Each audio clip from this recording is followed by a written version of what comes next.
अग्ने व्रतपते व्रतं चरिष्यामि तच्छकेयं तन्मे राध्यताम्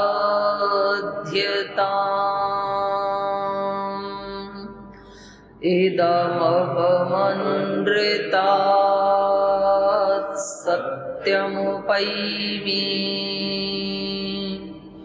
ॐ सहनाववतु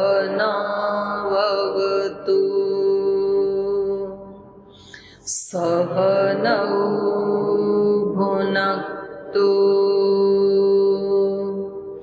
सह वीर्यं करवावहै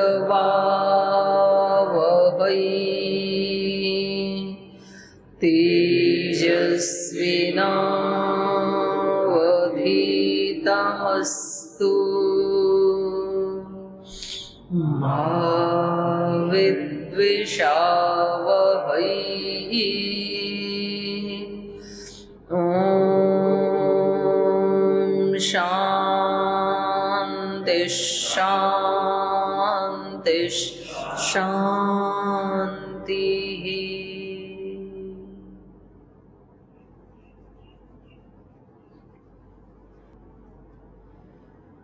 वाल्मीकि रामायण की किष्किंधा कांड का तृतीय सर्ग पढ़ रहे हैं हम, और इसमें लक्ष्मण जी श्री हनुमान जी को अपना और श्री राम का परिचय दे रहे हैं। तो बता रहे हैं कि ये महाराज दशरथ के ज्येष्ठ पुत्र हैं और मैं इनका छोटा भाई हूँ लक्ष्मण, और अपने पीछे की भी सारी कहानी सुनाते हैं कि इनको राज्याभिषेक होना था, लेकिन पिता के और माता के आदेश से इनको वनवास मिला। ये वन में आए हैं, और हम दो ही नहीं आए हैं, इनकी जो पत्नी है माता सीता, उन्होंने भी वन में आते समय इनका उसी प्रकार से अनुगमन किया है जैसे सूर्य की रश्मियां सूर्यास्त हो जाने पर भी सूर्य का अनुगमन करती हैं।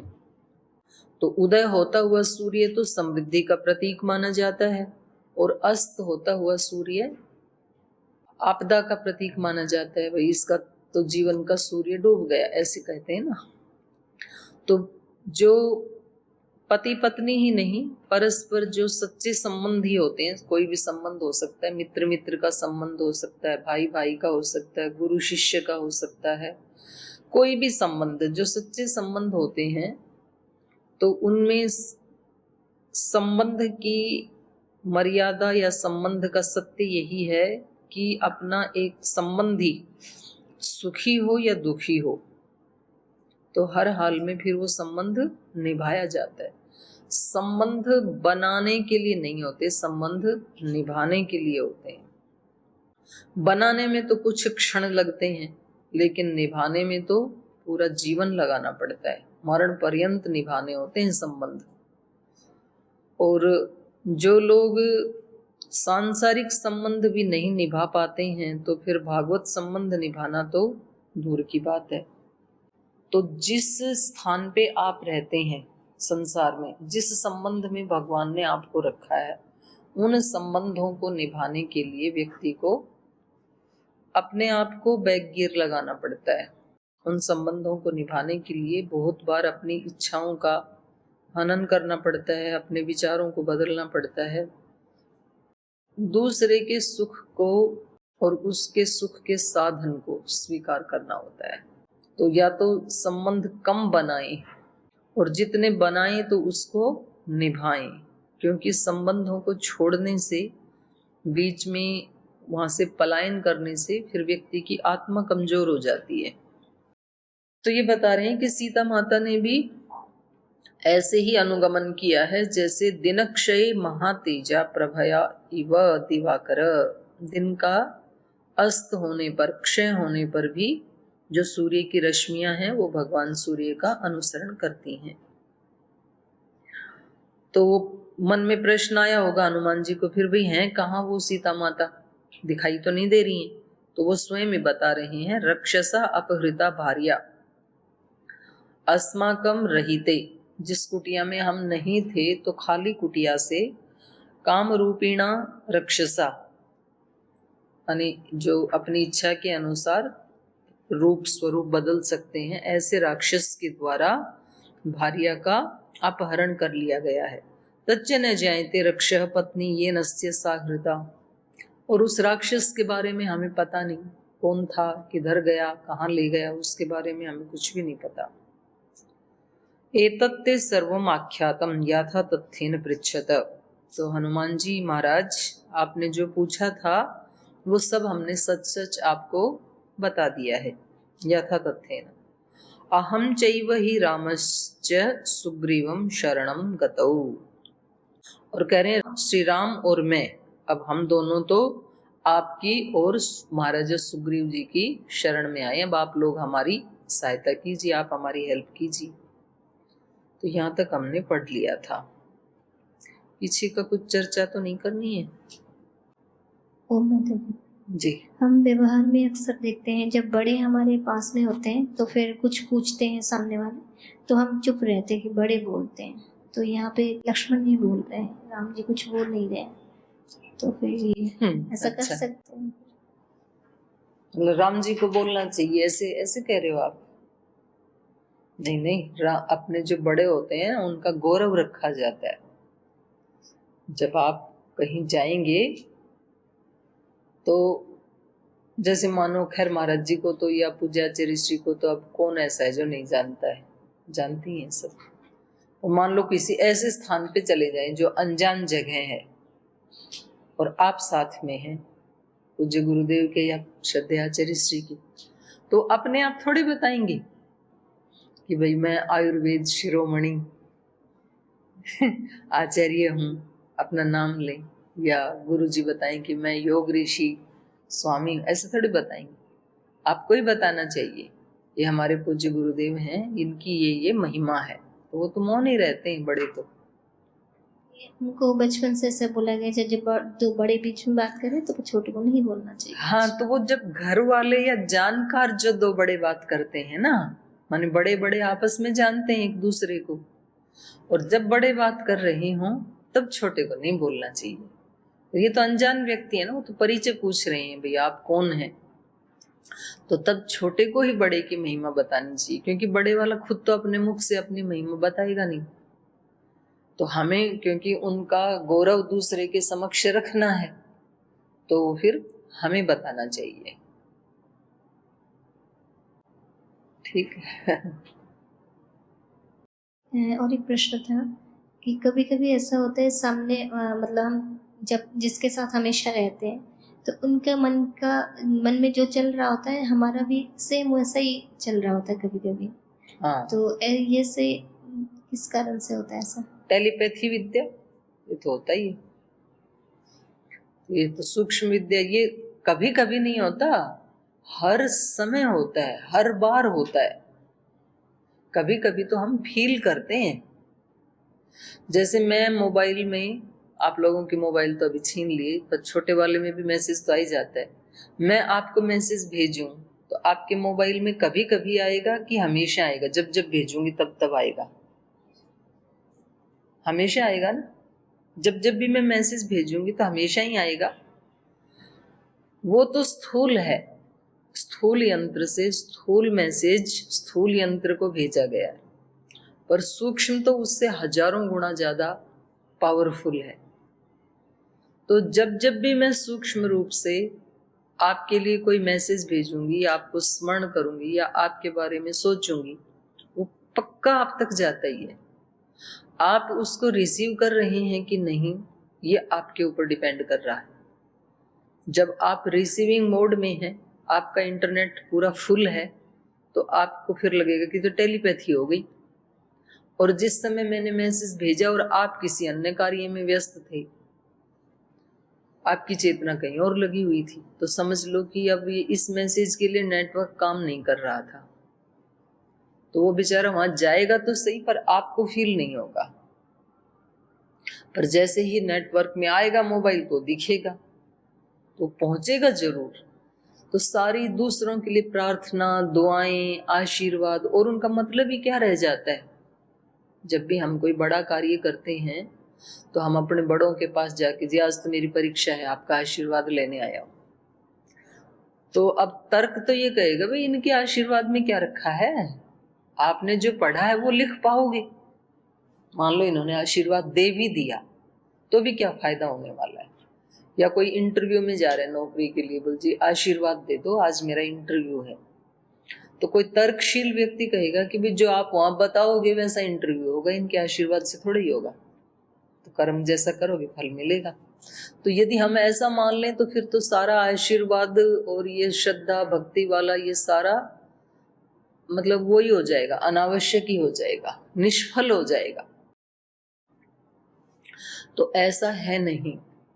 जब आशीर्वाद लेने जाते हैं और जब वो हमें आशीर्वाद देते हैं, जब हम श्रद्धा से आशीर्वाद लेने भी जाते हैं, हमें विश्वास है किसी के आशीर्वाद में कि इन्होंने यदि आशीर्वाद दे दिया तो मैं फेल नहीं हो सकता हूं फिर।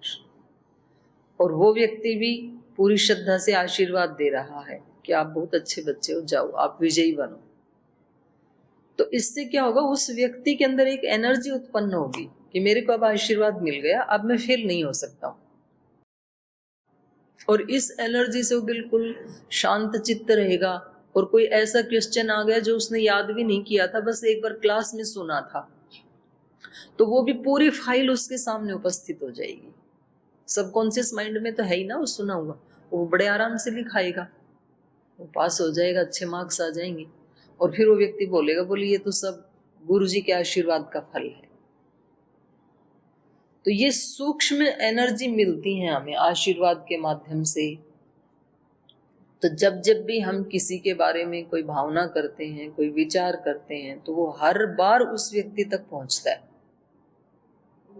और यदि वो व्यक्ति रिसीविंग मोड में है तो तुरंत उसको पता लगता है। यही तो कारण है कि हम एक दूसरे में, किसी के साथ हमारी अच्छी मित्रता होती है, किसी को हम बहुत पसंद करते हैं, भले ही हम उससे बात भी ना करें, ज्यादा मिलें भी नहीं। और किसी को हम बिल्कुल पसंद नहीं करते हैं, उनसे हमें दिक्कत होती है, भले ही वो आजू बाजू में भी क्यों ना रहे। और कुछ ऐसे होते हैं कि जिनसे हम न्यूट्रल रहते हैं, ना कोई दोस्ती ना कोई शत्रुता, ठीक एक। तो ये इसका यही कारण है, जैसे जैसे हमारे चित्त की एनर्जी है, हमारी जो भावनाएं हैं, तो उस साइड में हमारा चित्त ओपन रहता है। और जो नहीं है हमारे चित्त की भावनाएं विचार, उधर से हम क्लोज रखते हैं उसको।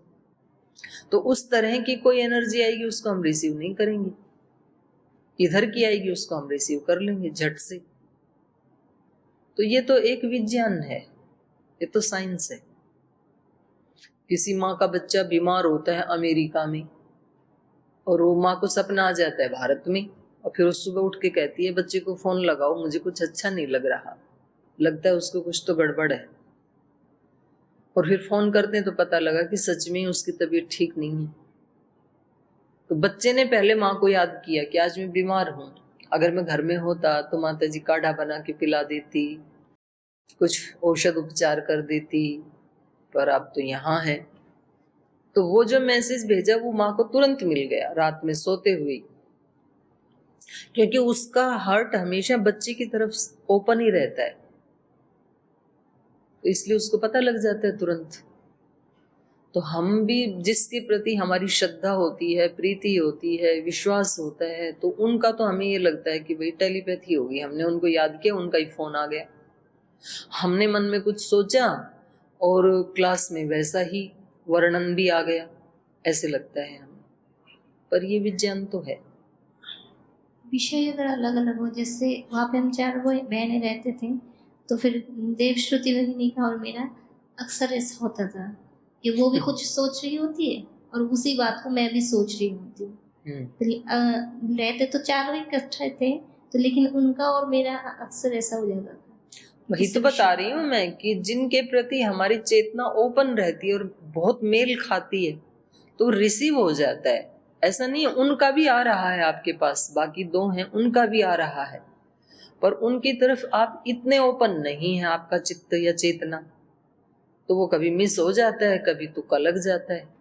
ऐसे बिल्कुल सेम बात भगवान के प्रति भी है। जो भागवत शक्तियां हैं या देवी देवता हैं, स्वाध्यायादिष्ट देवता संप्रयोग है। संप्रयोग का मतलब क्या है? उस देवता की शक्तियों का और हमारी चेतना का एक संबंध बन जाता है और फिर देवता हमारे माध्यम से वो कार्य करने लगते हैं। तो उस चेतना का और इस चेतना का आपस में संपर्क होना, तो फिर तो एनर्जी तो चैनलाइज होने ही लगती है, इसमें कोई दो राय की बात नहीं है। तो चाहे वो भगवान के प्रति है या गुरु के प्रति है या किसी इंसान के प्रति है, अच्छे के प्रति है या बुरे के प्रति है, इसमें ऐसा भी नहीं है। आप किसी की आसुरी प्रवृत्ति है तो असुर सहायता करने लग जाएंगे उसकी, ठीक है, तो वो बिल्कुल एकदम ऐसा खूंखार व्यक्ति बन जाएगा, आतंकवादी जैसे बन जाएगा। बस प्रार्थना, उपासना, जप, ध्यान, इन सब का और प्रयोजन क्या है? यही प्रयोजन है कि जिसका हम नाम ले रहे हैं, तद जपस तदर्थ भाव, उसकी भावना भी कर रहे हैं और उसके प्रति विश्वास भी है और उसके प्रति श्रद्धा भी है, तो उनकी एनर्जी हमारे अंदर आने लगती है। फिर नहीं तो अगर इसमें कोई आनंद ना होवे तो ये इतने करोड़ों करोड़ों ऋषि मुनि भूखे प्यासे रह करके अपने आप को इतना गला करके तपा करके क्यों इतना कष्ट उठाई? पर जिन्होंने ऐसे किया उनको वो कहते हैं कि जो संसार जिसको आनंद कह रहा है और सुख कह रहा है, वो तो इसकी 1000वीं कला के बराबर भी नहीं है। आनंद की जो मीमांसा की उपनिषदों में सहसा आनंदस्य मीमांसा भवती, फिर बताया कि एक मानुष सुख, फिर उसके 1000 सुख के बराबर एक गंधर्व सुख, देव सुख वगैरह वगैरह, तो पूरी आनंद की मीमांसा है। तो ये इनको यदि सुख ना मिले तो कौन साधना करे, कौन सत्संग करे? तो जिनको मिलने लग जाता है उनको तो फिर बहुत अच्छा लगता है, वो तो आगे बढ़ते ही जाते हैं। उनको लगता है कि भाई ये यम नियम स्वाध्याय सत्संग ये नहीं करते हैं तो उस दिन ऐसे लगता है कि कुछ अच्छा नहीं लग रहा है। जैसे किसी दिन खाना नहीं खाएं तो अच्छा नहीं लगता है। जिनको व्यायाम की प्राणायाम की आदत पड़ गई तो वो जिस दिन व्यायाम प्राणायाम ना करें तो उस दिन अच्छा नहीं लगता है। जिनको ध्यान की आदत पड़ गई, जिस दिन ध्यान ना करें तो अच्छा नहीं लगता है। ये अच्छा नहीं लगना क्या है? जो एनर्जी मिल रही थी वो नहीं मिली, तो इससे पता लगता है कि एनर्जी तो मिलती है अच्छा चिंतन करने से।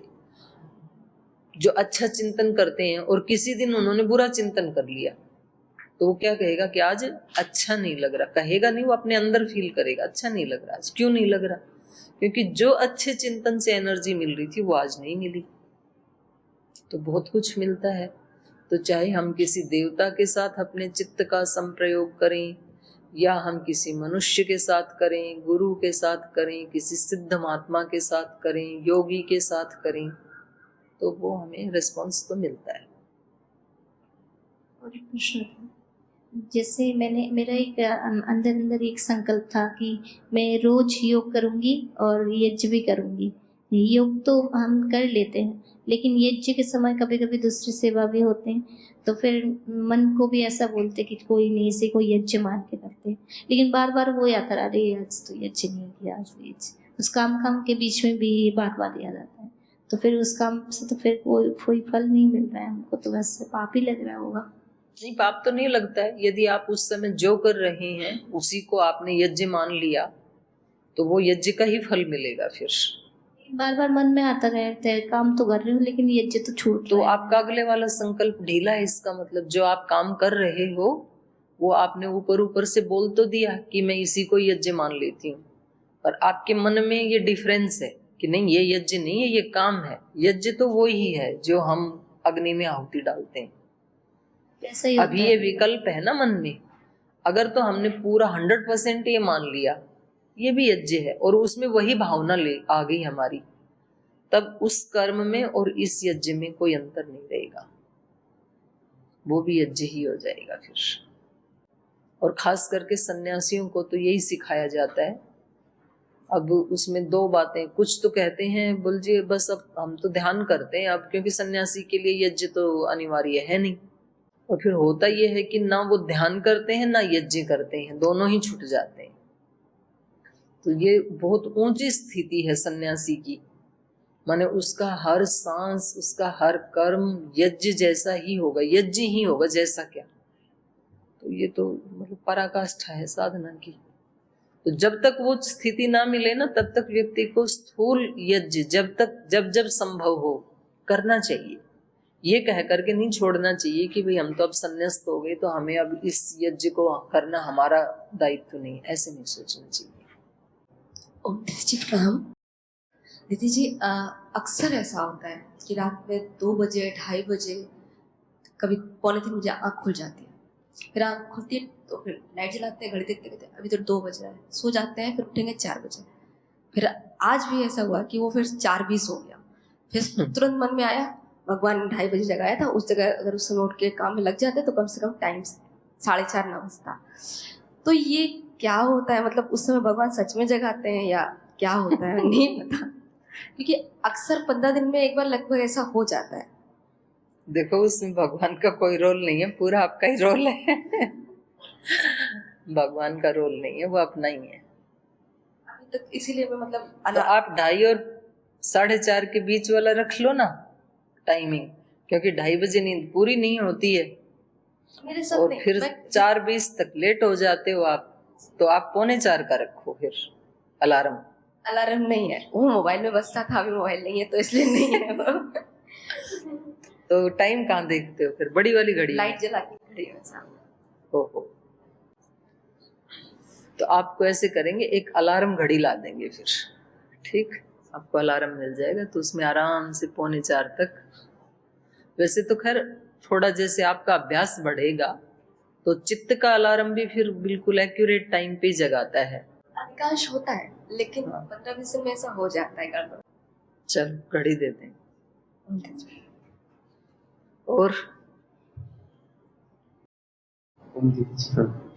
मेरा योग दर्शन से प्रश्न था कि जैसे योग दर्शन में पंचवृत्तियां पड़ी हैं जो क्लिष्ट अक्लिष्ट हैं, तो पहली वृत्ति है प्रमाण, तो उसको क्लिष्ट अक्लिष्ट भी बताया, लेकिन जैसे दूसरे पाद में पढ़ रहे थे आज कि जो अविद्यादि पंचक्लेश बताए हैं, तो अविद्यादि पंचक्लेशों का मूल कारण मतलब विपर्य मिथ्या ज्ञान ही बताया, मतलब मूल में जैसे जो एक वृत्ति है पांचों का कारण तो विपर्य ही है। तो इसमें नहीं, विपर्य नहीं है, अविद्या को माना है क्लेशों में। अविद्या सबकी जननी है, अविद्या अस्मिता राग द्वेष अभिनिवेश जो पंच क्लेश हैं, तो उनकी भूमि अविद्या है। और अविद्या का मतलब क्या है? विपर्य स्वरूप बताया, मिथ्या ज्ञान। विपर्य मत बोलो उसको, मिथ्या ज्ञान ऐसे बोलो आप। इसमें क्वेश्चन था कि प्रमाण वृत्ति को क्लिष्ट क्लिष्ट में क्यों रखा? प्रमाण वृत्ति तो नहीं, जैसे प्रमाण, विपर्य, विकल्प, निद्रा, स्मृति।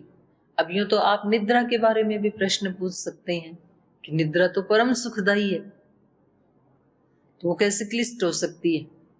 तो उन्होंने वहां पर ये नहीं बताया, उन्होंने ये बताया कि जितनी भी वृत्तियां हैं ना, वो इन 5 में से कहीं ना कहीं आ जाती हैं, इन 5 के अंतर्गत ही आ जाती हैं। और इन 5 के ही अंदर आने वाली जो वृत्तियां हैं वो सुखदायी भी हो सकती हैं और दुखदायी भी हो सकती हैं, क्लिष्ट भी हो सकती हैं, अक्लिष्ट भी हो सकती हैं। तो ये बात केवल प्रमाण की ही नहीं है, ये 5 के बारे में है। प्रमाण क्लिष्ट भी हो सकता है, अक्लिष्ट भी हो सकता है, विपर्य क्लिष्ट भी हो सकता है, अक्लिष्ट भी हो सकता है। तो कुछ ऐसे हैं कि जो केवल क्लिष्ट ही होंगे और कुछ ऐसे हैं जो दोनों हो सकते हैं। तो वो हमारे ऊपर डिपेंड करता है। जैसे विकल्प है, शब्द ज्ञानानुपाती वस्तु शून्यो विकल्प। विकल्प उसको कहते हैं कि भाई केवल शाब्दिक रूप से आपको कोई अनुभूति हो रही है पर वो वस्तु है नहीं। अब यदि आप संसार की वस्तुओं को लेकर के ये विकल्प वृत्ति उठाएंगे तो वो आपके लिए दुखदायी होगी, क्लिष्ट होगी। लेकिन अभी आप ईश्वर को जानते नहीं है, उनकी शक्तियों को भी जानते नहीं है। आपने तो सुना है अभी केवल तत्त्वम असि श्वेत केतु, ये श्वेत केतु तो भी वही है। अब ये आपके लिए केवल एक वृत्ति है और इसको आप कह सकते हैं ये विकल्प वृत्ति। बट ये विकल्प वृत्ति आपके लिए कैसी हो सकती है? सुखदायी। जब जब आप ऐसा भाव करोगे तो ये आपको सुखदायी लगेगी ना, सुख पहुंचाने वाली है ये।